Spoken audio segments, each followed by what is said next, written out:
Hello, मेरा नाम स्वीटी है और मेरे चैनल का नाम अंश कॉमर्स टेक।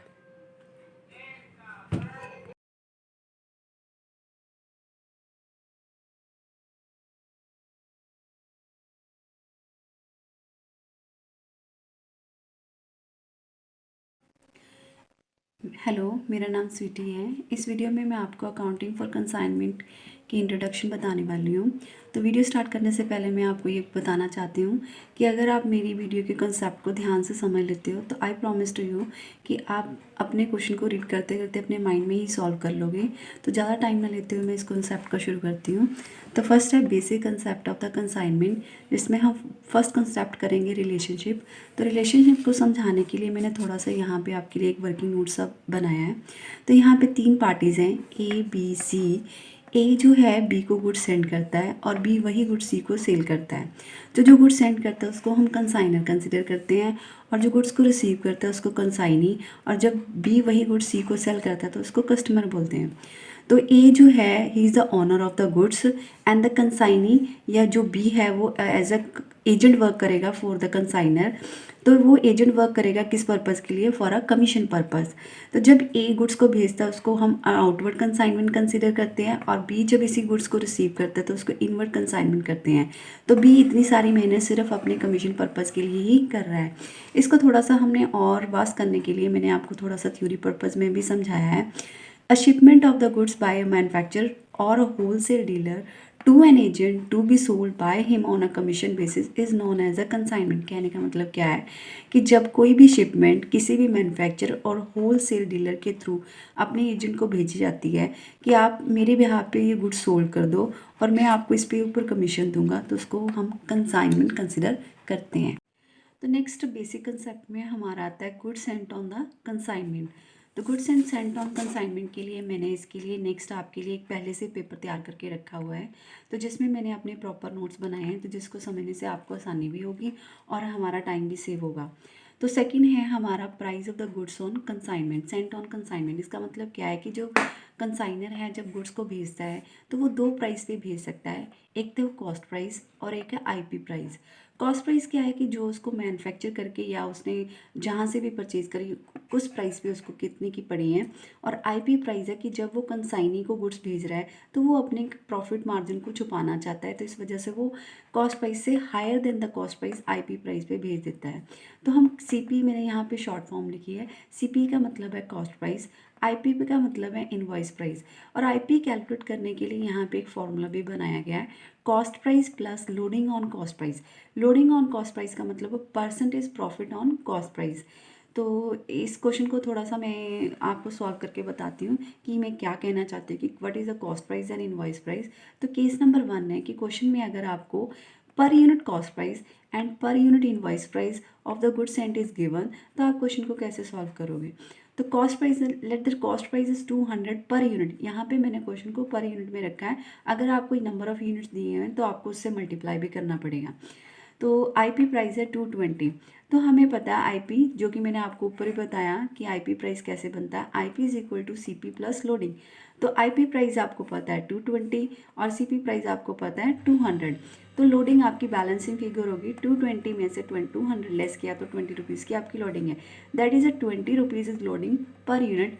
पर यूनिट के हिसाब से 20 रुपये आपको लोडिंग चार्जेस जो भी है लोडिंग उसने अपनी चार्ज करी है। तो इसकी अकाउंटिंग ट्रीटमेंट जो है वो मैं आपको फर्दर वीडियोस में बताती हूँ।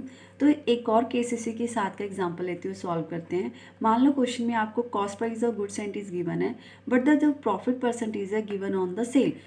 तो यहाँ पे क्या करेंगे, यहाँ पे मैंने एक एग्जांपल के थ्रू आपको समझाया है। गुड्स कॉस्टिंग है 24,000 रुपीज़ की और उसके ऊपर प्रॉफिट मार्जिन 25% है, लेकिन जो प्रॉफिट मार्जिन है वो profit on A invoice price है। तो मैंने आपको बताया जैसे कि आईपी अगर मैंने कैलकुलेट करना है तो मुझे cost price plus loading on cost price चाहिए, लेकिन क्वेश्चन में गिवन आईपी प्राइस के ऊपर लोडिंग है। तो हमें पहले इसको आईपी से कॉस्ट प्राइस पे लेके आना है, तो उसके लिए एक वर्किंग नोट सा बताया मैंने। तो यहाँ पे देखो I P is equal to cost price plus loading. तो जो लोडिंग है मुझे पता है, मैंने उसको लिख दिया यहाँ पे profit of 25% on I P.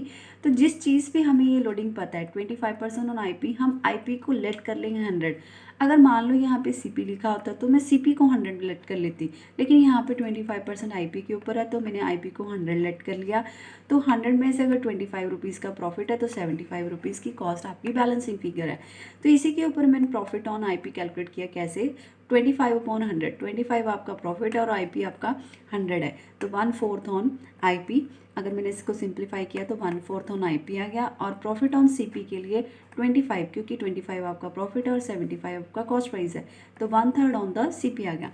अब आपसे मैं पूछूँगी प्रॉफिट परसेंटेज ऑन आईपी कितनी, आप बोलोगे 1/4 ऑन आईपी, और कॉस्ट के ऊपर पूछूंगी तो 1/3 ऑन द सीपी। तो वही क्वेश्चन मैंने ऊपर ले गई हूँ इसको। ये देखो कॉस्ट, मैंने आईपी के लिए फॉर्मूला लिखा था cost price plus loading on cost price. तो कॉस्ट प्राइस तो 24,000 जो कि क्वेश्चन में मैंने दी है वो लिख ली, प्लस लोडिंग निकालनी है तो loading on IP cost price होना चाहिए। तो लोडिंग निकालने के लिए सीपी 24,000 है, लोडिंग ऑन सीपी आपका 1/3 है, जो आपको मैंने अभी वर्किंग नोट में बताया। तो मैंने 1/3 यहाँ पे चार्ज किया तो 8,000। तो आईपी प्राइस आपका कितना आया? 32,000। तो इसी क्वेश्चन को कंटिन्यू करते हुए हम इसको, मैंने आपको बुक्स में ट्रांसफ़र करना भी सिखाया है। तो in the book of the consignor, तो हमारा फर्स्ट टॉपिक है कंसाइनमेंट अकाउंट, मतलब फर्स्ट अकाउंट जो बनता है कंसाइनर की बुक में वो है कंसाइनमेंट अकाउंट। तो यहाँ पे मैंने जब कंसाइनर गुड्स को भेजता है तो उसके लिए जर्नल भी है, लेकिन जर्नल में मैं आपको बाद में बताती हूँ।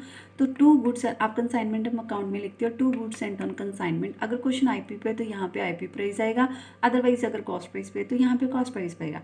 तो उसी मैंने आपकी उसी पुराने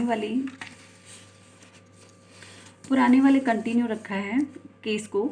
तो यहाँ पे देखो आईपी हमारा 220 रुपीज़ पर यूनिट था, तो मैंने वही लिखा 2 goods and on consignment 220 debit side पे, क्योंकि ये क्या कर रहा है, जब अब आप इसको 220 higher than the cost price यहाँ पे चार्ज करते हो तो ये आपके प्रॉफिट को रिड्यूस करता है। तो प्रॉफिट को हमें एडजस्ट करने के लिए या करेक्ट प्रॉफिट बताने के लिए हमें लोडिंग को बाय साइड पे ट्रांसफर करना पड़ता है। ऑब्वियसली गुड्स अगर 2 साइड पे सेंड हुई हैं तो बाय साइड पे उसकी लोडिंग चार्ज हो जाएगी। By the goods on consignment, तो लोडिंग मैंने आपको यहाँ पे पर यूनिट बताई थी 20 रुपीज़ पर यूनिट, वही मैंने यहाँ पे लिखी है। तो मैं बार बार आपको यही बता रही हूँ कि यहाँ मैंने पर यूनिट से क्वेश्चन किया है, अगर आपको यूनिट दिए हैं तो उससे मल्टीप्लाई करके आपने यहाँ पे लिखना है। तो सेकंड केस इसी का मैंने सेकंड केस भी यहाँ पे सॉल्व किया है। तो सेकंड केस में जैसे आईपी प्राइस हमारा आया था 32,000, तो 2 goods sent on consignment IP 32,000 लिखा है, और इसकी लोडिंग चार्ज करने के लिए वैसे तो मैंने यहाँ पे बता दी कि लोडिंग 8,000 आई है, वही ट्रांसफर कर सकते हो, लेकिन फिर भी आप कंफर्म करना चाहते हैं कि किसी और वे से भी हो सकती है, तो यहाँ पे फॉर्मूला लगता है आईपी मतलब invoice price into percentage on IP. Percentage मतलब अगर आईपी प्राइस है तो आईपी की ही परसेंटेज चाहिए। तो आईपी की परसेंटेज हमने वर्किंग नोट में बताई थी कि 1/4 ऑन द आईपी, तो वही मैंने आईपी प्राइस का 1/4 कर दिया। तो दैट इज़ 8,000 अमाउंट। आपकी कितनी अमाउंट आ रही है? 8,000। उसके बाद अगर हम इन्हीं को कंटिन्यू करते हुए जर्नल एंट्रीज पे जाते हैं, तो यहाँ पे कंसाइनर की बुक में जर्नल एंट्रीज पढ़ रही हैं। तो फर्स्ट एंट्री अगर मैं यहीं से बनाऊंगी तो consignment account debit to goods sent on consignment, तो ये देखो मैंने यहीं से जर्नल एंट्रीज, तो यहीं से मैंने अपनी जर्नल एंट्रीज कंफर्म कर दी। Consignment account debit to goods sent on consignment. अब इसी को हम एडजस्टमेंट एंट्री के थ्रू पास करेंगे, जो हमने लोडिंग डाली है वो एडजस्टमेंट एंट्री के थ्रू पास हो जाएगी। तो एडजस्टमेंट एंट्री आपकी क्या बन गई? Consignment goods sent on consignment account debit to consignment, goods sent on consignment account debit to consignment. तो आपको इससे क्या होगा, जर्नल बनाने से, लेजर बनाने से हेल्प क्या होती है कि आपको जर्नल याद नहीं करनी पड़ती, आप यहीं से बना सकते हो। आपने यहीं के कंसाइनमेंट अकाउंट से देखा, यहाँ पे 2 गुड्स सेंट ऑन कंसाइनमेंट लिखी है, तो हमें पता है तो जो 2 है वो 2 ही रहेगा। तो consignment account debit to goods sent on consignment. और अगर मैंने इसी की एडजस्टमेंट एंट्री पास करनी है तो ऑब्वियसली ये डेबिट हो गया है, तो सॉरी ये यहाँ पे क्रेडिट हुआ है तो यहाँ पे डेबिट हो जाएगा। Goods sent on consignment account debit to consignment account. Clear है? देन और इसके नेक्स्ट टॉपिक में क्या है कि यहाँ पे हम कंसाइनी की बुक में कोई एंट्री नहीं होती, क्योंकि ये जस्ट गुड्स ट्रांसफ़र हो रही हैं, आपकी सेल ट्रीट नहीं हो रही हैं, इस वजह से कंसाइनी की बुक में इसकी कोई भी एंट्री नहीं होती। That's all about this topic. तो मैं आपको वीडियो ज़्यादा ना लंबा अबाउट दिस टॉपिक, तो गुड सेंट ऑन कंसाइनमेंट का ये टॉपिक बस इसमें यही कंसिडर होने वाला है। आप इसको ध्यान से समझते तो आपको क्वेश्चन की फर्स्ट 2 लाइंस जो हैं वो आपको क्लियर हो जाएंगी कि आईपी पे क्वेश्चन है या कॉस्ट प्राइस पे क्वेश्चन है। तो ज़्यादा कन्फ्यूज़न तो मुझे लगता नहीं कि इसमें इसके बाद